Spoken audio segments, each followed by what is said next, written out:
Welcome to our YouTube channel सेंटी view point. Haryana में group D का सीईटी का नोटिफिकेशन जारी हो चुका है और इसमें बम्पर भर्तियां आने वाली हैं और उसमें 15 मार्क्स की जनरल साइंस आएगी और हम पूरा कोर्स तैयार करेंगे जनरल साइंस का। और उसमें से जो 15 क्वेश्चन है, हमारी कोशिश रहेगी कि हम जो कोर्स आपको तैयार करवाएं उसमें से क्वेश्चन बिल्कुल भी स्किप ना हो, आपको लगभग सभी क्वेश्चंस का आइडिया मिल जाए।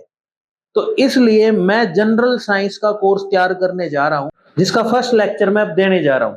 जिन भी विद्यार्थियों ने ग्रुप डी की जो तैयारी करनी है उसमें साइंस के 15 नंबर पक्के करने हैं, तो चैनल को सब्सक्राइब करें और फॉलो करें और लगातार वीडियोस देखते रहें और हमारे साथ बने रहें।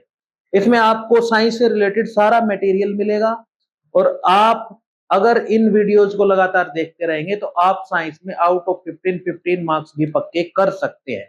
तो मैं बिल्कुल बेसिक से स्टार्ट करूंगा, बिल्कुल फंडामेंटल साइंस से स्टार्ट करूंगा, जिसमें हम ऑब्जेक्टिव टाइप क्वेश्चन भी लगाएंगे, साथ के साथ सारी चीजें होंगी।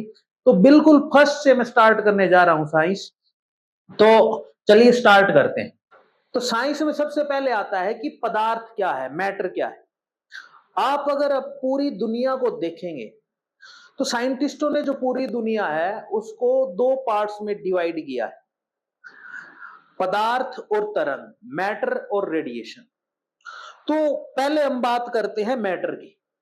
तो जो मैटर है, आपके आसपास जो कुछ भी देखते हो दुनिया में, सूरज, चांद, सितारे, कोई भी ग्रह, कोई जानवर, जंतु, हम खुद, नदियां, पहाड़, जो कुछ भी है वो अल्टीमेटली बना हुआ किससे है? परमाणु से।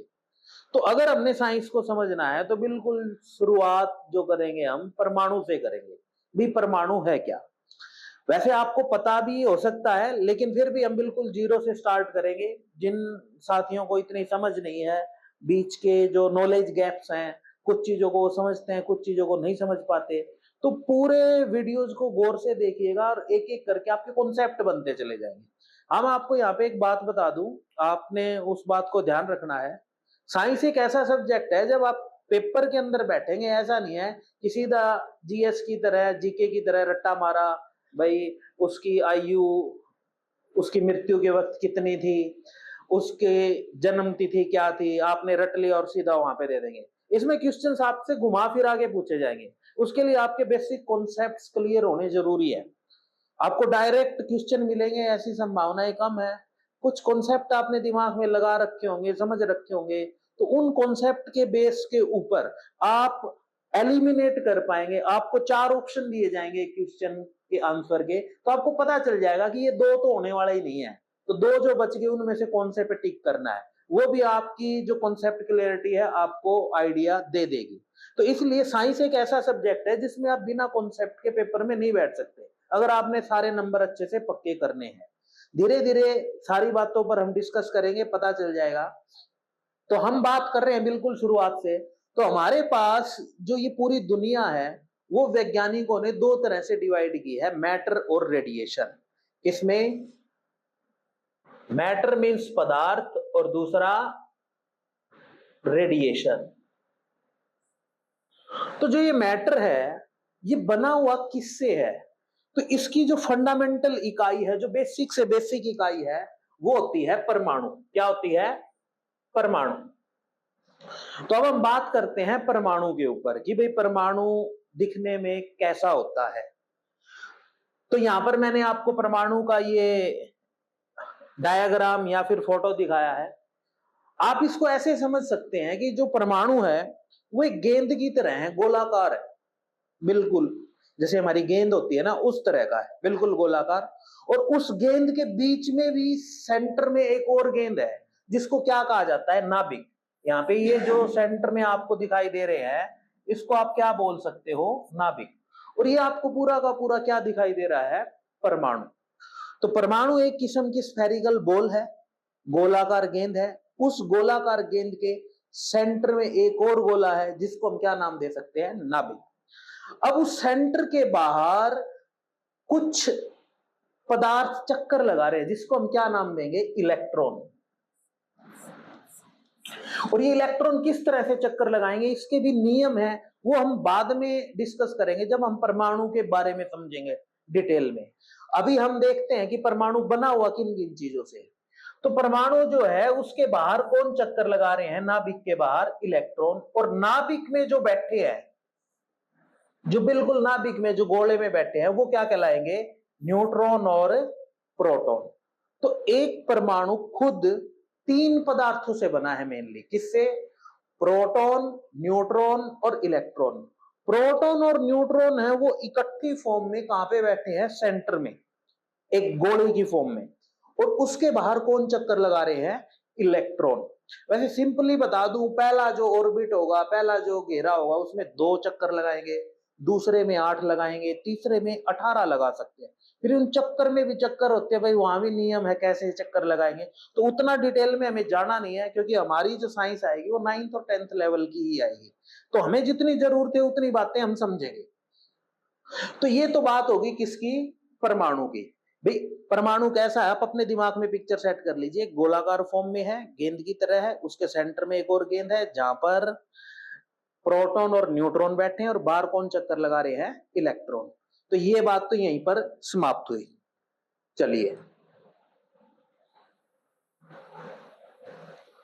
अब बात आ जाती है कि जो हमारे पास परमाणु है, जो ये परमाणु आपने देखा, ये जो गोलाकार गेंद है, ये कितने बड़े होते हैं। साइंटिस्टों ने इनको मेजर कर रखा है अपनी ही तकनीक से। वैसे हम नॉर्मली तो इसको मेजर कर नहीं सकते भाई, हमारे पास ऐसा कोई स्केल हो, लेकिन हम कंपैरिजन से समझते हैं। जो ये परमाणु है उसका जो साइज होता है वो होता है अप्रोक्सीमेट 10⁻⁻10 मीटर। मतलब अगर आप इसको सिंपल भाषा में लिखना चाहो तो 1 लिखो, उसके नीचे 1 लिखो और सामने 10 जीरो लगा दो। 3 3 6 3 9 और 1 10, इतने मीटर। अब मैं इसको 1 करोड़ 10 करोड़ भी नहीं बोल सकता, उससे भी ज्यादा संख्या होगी है। तो 1 मीटर का इतनेवा भाग होता है। जो ये परमाणु आपको दिखाई दे रहा है यहाँ पे बोर्ड पे, आपको काफी बड़ा बड़ा दिखाई दे रहा है, लेकिन इसका एक्चुअल साइज ये होता है। अगर आप इसको कंपेयर करो तो आपके जो ज्योमेट्री बॉक्स के अंदर स्केल होता है, उस स्केल पे आप देखना इस तरह से 15 सेंटीमीटर होते हैं, तो वहां पे यहाँ पे आपको 1 सेंटीमीटर दिखाई देगा। अब इस 1 सेंटीमीटर के भी 10 हिस्से कर रखे होते हैं यहाँ पे, आप देखोगे मतलब 1-1 मिलीमीटर होता है। तो यहाँ पे इस स्केल पे आप देखोगे तो 150 मिलीमीटर दिखाई देंगे आपको। तो अगर मैं सिर्फ ये छोटा सा एक हिस्सा लूं तो इसके 1 करोड़ हिस्से करूं, कितने हिस्से करूं, 1 करोड़, तो वो जो साइज निकल के आएगा 1 करोड़वां साइज, उस साइज का हमारा परमाणु होता है। अब आप देखिए कितना छोटा होता है। और अगर मैं नाभिक की बात करूं तो नाभिक तो जो परमाणु है उससे भी 1 लाख गुना छोटा होता है। अगर आपने यहां पे स्केल पे देखा कि भाई ये जो 1 मिलीमीटर है, इसका 1 करोड़वां जो भाग है वो आपको किसका साइज देगा, परमाणु का। और फिर वो जो परमाणु का जो आपके पास साइज आया है उसका 1 लाखवां भाग, उससे भी 1 लाख भाग छोटा क्या होता है, हमारे पास नाभिक होता है। तो देखिए साइंस कितनी नीचे तक जा चुकी है, कितने नीचे तक की चीजें हमने मेजर कर ली। ऐसे ही थोड़ी साइंस में इतनी डेवलपमेंट हो चुकी है। भैया आप रोज नई नई चीजें देखते हैं, कभी कुछ हो रहा है कभी कुछ हो रहा है, आपके घर पे नए नए पेंट आ जाते हैं, कभी कोई चीज आ जाती है। तो ये जो इतनी तरक्की हो रही है वो इन्हीं वजहों से हो रही है कि हमने इतनी बेसिक लेवल पे जाके चीजों को समझा है, भी हमारा पदार्थ जो है वो किस तरह से काम कर रहा है। तो आपको अब आइडिया हो गया होगा कि हमारा जो परमाणु है वो किस साइज का होता है। हमारा परमाणु का जो साइज है वो बहुत ही छोटा है। अगर आप एक पेंसिल की नोक लोगे, या फिर जैसे ये मेरे पास मार्कर कह लीजिए, इसकी जो नोक है इस पे अरबों खरबों परमाणु होंगे। मतलब आप ये कह सकते हैं ये अरबों खरबों परमाणुओं से मिलकर बना है। अब जो हमने बात की कि हमारा जो ये विश्व है पूरा का पूरा वो किससे मिलकर बना है, परमाणुओं से। अब बात आती है कि कितने परमाणु हैं जिनसे मिलकर हमारा विश्व बना है, जो हमारे आसपास की चीजें बनी है। तो साइंटिस्टों ने देखा, जिस तरह से आप एबीसीडीज देखते हो, आपके पास 26 एबीसीडी है, उससे आपके बहुत सारे वर्ड्स बन जाते हैं, सारे इंग्लिश के वर्ड्स उन्हीं से बन जाते हैं। उसी तरह से जो पूरा संसार बना हुआ है वो बना है कुछ परमाणुओं से। यहां पर उनकी संख्या 114 से 118 इसके आसपास है। तो वो परमाणु वैज्ञानिकों ने पहचान लिए, अलग अलग उनको नाम दे दिया। तो उन परमाणुओं को उन्होंने किस तरह से नाम दिया और किस तरह से नंबर दिया, वो सारे परमाणु अलग अलग से नाम देके, अलग अलग नंबर देके एक टेबल के अंदर अरेंज कर दिए गए हैं, जिस टेबल को हम आज पीरियोडिक टेबल से जानते हैं। ये पीरियोडिक टेबल कोई एक दिन का परिणाम नहीं है। बहुत सारे वैज्ञानिकों ने अलग अलग प्रयास किए हैं, कभी गलतियां हुई, कभी कुछ हुआ, कभी मेंडेलीव की पीरियोडिक टेबल आई, कभी कोई पीरियोडिक टेबल आई, उसमें धीरे धीरे सुधार करके आज हमारे पास ये आधुनिक पीरियोडिक टेबल है, जिसके अंदर हमने अलग अलग परमाणुओं को या फिर अलग अलग तत्व या फिर एलिमेंट्स को रखा है। अब यहाँ पे इस पीरियोडिक टेबल के अंदर ये अलग अलग परमाणु रखे कैसे गए हैं, ये बात हमने समझ ली है। अब कैसे पहचानोगे? अभी आप देखो, अगर आप क्लास में बैठे हो, सभी स्टूडेंट्स को देखोगे तो सभी के पास क्या है? एक चेहरा है, दो आंखें हैं, नाक है, कान है, और फिर भी आप सभी को अलग अलग से पहचान लेते हो। उसी तरह से वैज्ञानिकों ने अलग अलग परमाणुओं को पहचाना, आप ऐसे समझ सकते हैं। उनको पहचान के उनको अलग अलग स्थान पे रखा। तो कैसे उन्होंने उनको अलग अलग स्थान पे रखा? ये देखिए, जो परमाणु है इसके पास क्या है? एक नाभिक है। अब जो नाभिक है, नाभिक में क्या है? प्रोटॉन, और दूसरे क्या है? न्यूट्रॉन, और बाहर क्या चक्कर लगा रहे हैं? इलेक्ट्रॉन।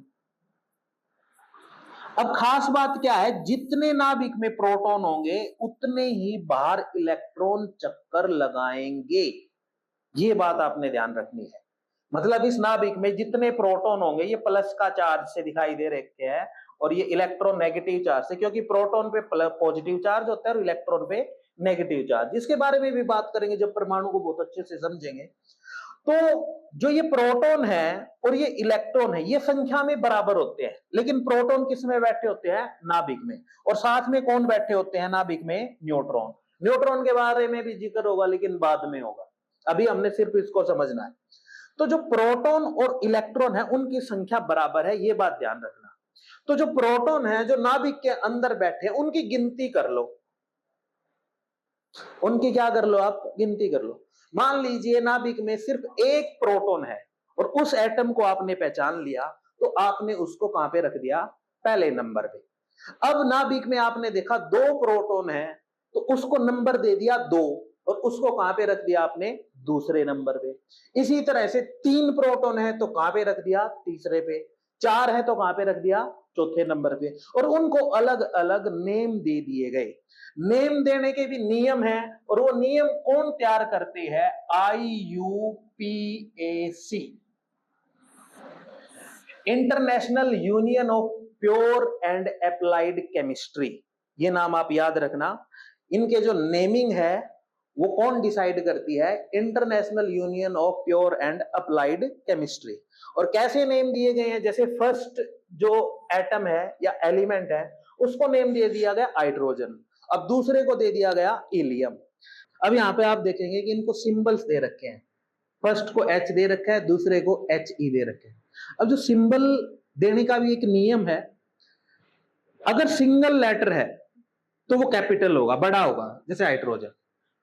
अगर 2 लेटर है, मान लीजिए जैसे हाइड्रोजन और हीलियम दोनों H से स्टार्ट हो रहे हैं, तो हीलियम को 2 लेटर दे दिए गए, लेकिन दूसरा लेटर H के साथ जो E है वो छोटे लेटर से लिखा जाएगा, स्मॉल लेटर से लिखा जाएगा।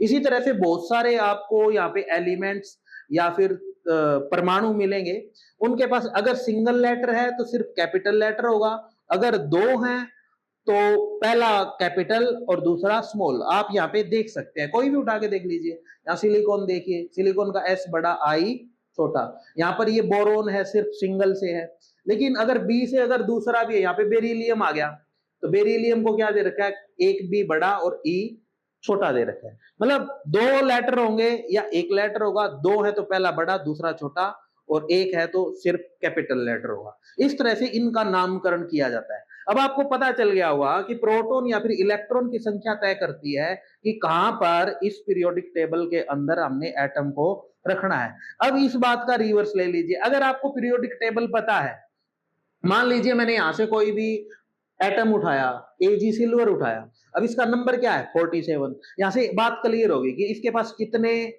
प्रोटॉन या फिर इलेक्ट्रॉन है, कितने हैं 47।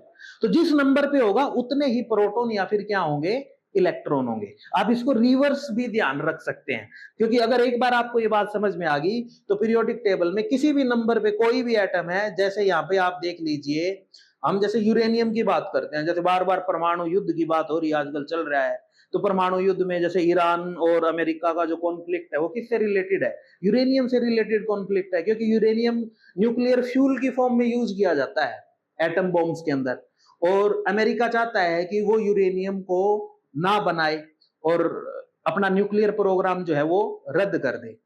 तो जो यूरेनियम है, यहां पर हम देखते हैं यूरेनियम मिलेगा आपको, ये यूरेनियम 92, यूरेनियम 92, इसका मतलब क्या है, यूरेनियम के पास 92 प्रोटॉन है या फिर इलेक्ट्रॉन है। तो नंबर डिसाइड करता है कि किसके पास कितने प्रोटॉन है या फिर इलेक्ट्रॉन है। अब अगली बात आती है, जो हमारे पास ये परमाणु है, अभी हमने पीरियोडिक टेबल में पढ़े, क्या ये स्वतंत्र अस्तित्व में रह सकते हैं? सीधा आपको जैसे कार्बन मिल जाए, सीधा आपको बोरोन मिल जाए, सीधा सोडियम मिल जाए? तो आंसर है नहीं। सभी परमाणु स्वतंत्र रूप से अस्तित्व में नहीं रह सकते, वो अणु की फॉर्म में आते हैं। अब यहाँ पर परमाणु और अणु में अंतर समझना। जो अणु होते हैं, जहां पे जैसे मैंने कुछ एग्जाम्पल दे रखे हैं आपको, अणु परमाणुओं से ही मिलकर बनते हैं। सोना है, गोल्ड है, वो अपने स्वतंत्र अस्तित्व में रह जाता है, वो किसी के साथ कोई केमिकल रिएक्शन नहीं करता, इसीलिए हजारों सालों तक खराब नहीं होता, इसीलिए वो इतना महंगा है। तो सभी जो परमाणु हैं या सभी एलिमेंट्स जो हैं वो अपने आप में स्वतंत्र अस्तित्व में नहीं रह सकते, उन्हें किसी ना किसी की कंपनी चाहिए होती है, और कंपनी बना के मिलके क्या बनाते हैं, अणु। यहाँ पर हम सिंपल से सिंपल देखें, जैसे हमारा वाटर है जो हमारे जीवन के लिए बहुत जरूरी है, वो भी कोई सिंगल एटम नहीं है, उसका फॉर्मूला भी है H2O। इसका मतलब क्या है, इसमें 2 हाइड्रोजन और 1 ऑक्सीजन, 3 परमाणु है, 2 हाइड्रोजन के और 1 किसका, ऑक्सीजन का। इसी तरह से कार्बन डाइऑक्साइड देखिए आप, जब हम सांस छोड़ते हैं तो बाहर क्या छोड़ते हैं, कार्बन डाइऑक्साइड। तो यहाँ पर ये एक कार्बन है और 2 क्या है, ऑक्सीजन के एटम है। इसी तरह से जो आप सांस लेते हो ऑक्सीजन, यहाँ पर 2 ऑक्सीजन के एटम मिलकर एक अणु बना रहे हैं। तो परमाणु तो एक सिंगल हो गया, अणु क्या हो गया, उसमें एक से अधिक हो सकते हैं परमाणु। लेकिन यहां पर एक बात आएगी बार बार आपको जो समझनी है, तत्व या फिर एलिमेंट, और दूसरा यौगिक या फिर कंपाउंड।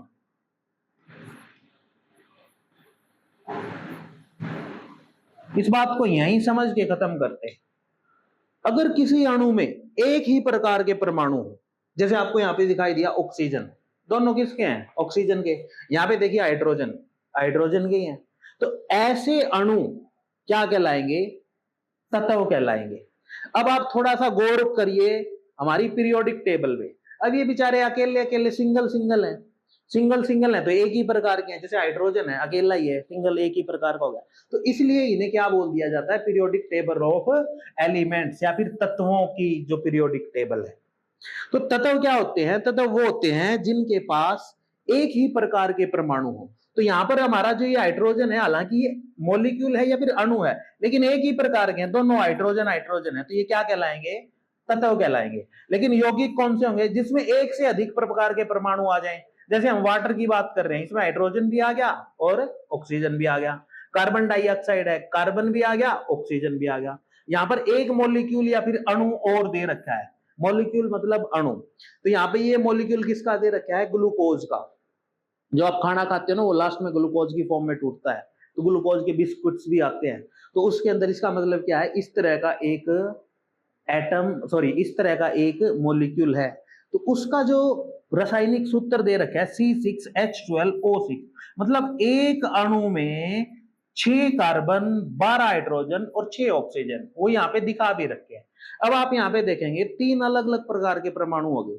कौन कौन से? कार्बन का भी आ गया, इसमें हाइड्रोजन का भी आ गया, ऑक्सीजन का भी आ गया। तो ये क्या तत्व होगा या यौगिक होगा? ये क्या कहलाएगा? यौगिक। तो तत्व और यौगिक का मेन डिफरेंस यही है, अगर किसी अणु में एक ही प्रकार के परमाणु हो, मतलब उसके केमिकल फॉर्मूले से पता चल जाएगा भाई एक ही है, H2 है, N2 है, O2 है, ओजोन हो गया, O3 है, उसमें सिर्फ ऑक्सीजन है, तो साफ दिखाई दे रहा है, कोई मुश्किल वाली बात नहीं है। तो इस तरह के जो एटम होंगे वो क्या कहलाएंगे? तत्व। और जिनके अंदर एक से अधिक प्रकार के परमाणु हो, दो या दो से अधिक हो, तो वो क्या कहलाएंगे? यौगिक। अभी हमने जो लेक्चर समझा उसके अंदर हमने परमाणु के बारे में समझा कि भाई हमारी जो पूरी की पूरी दुनिया है वो किससे बनी हुई है? परमाणु से बनी हुई है। परमाणु से फिर अणु बनते हैं। किस तरह से हम तत्व और यौगिक को डिसाइड करते हैं, कैसे परमाणुओं को एक पीरियोडिक टेबल में रखा जाता है, और एक पीरियोडिक टेबल से हम कैसे पता कर सकते हैं कि किसी परमाणु के अंदर कितने प्रोटॉन है या फिर इलेक्ट्रॉन है। और बची हुई जानकारी हम अगले लेक्चर में डिस्कस करेंगे, और आप हमारे साथ इसी तरह से बने रहें। जैसे जैसे आपके कॉन्सेप्ट क्लियर होते जाएंगे, आप इन वीडियोज को बार बार देखते जाएंगे, तो आपको बहुत कॉन्फिडेंस आएगा कि हमारे साइंस में नंबर पक्के हो जाएंगे। धीरे धीरे हम ऑब्जेक्टिव टाइप क्वेश्चंस पर भी आएंगे, लेकिन एक बार कॉन्सेप्ट बनाते हैं ताकि आपको फिर क्वेश्चन लगाते वक्त दिक्कत ना हो, आपके दिमाग में डायरेक्ट चीजें क्लिक करें। तो हमारे चैनल के साथ बने रहें और लगातार हमें फॉलो करें और हमारे वीडियोज को देखते रहें। सेंटी व्यू पॉइंट पे आपको ग्रुप डी की जनरल साइंस की पूरी जानकारी मिलेगी, पूरा कोर्स कंप्लीट करवाया जाएगा। धन्यवाद।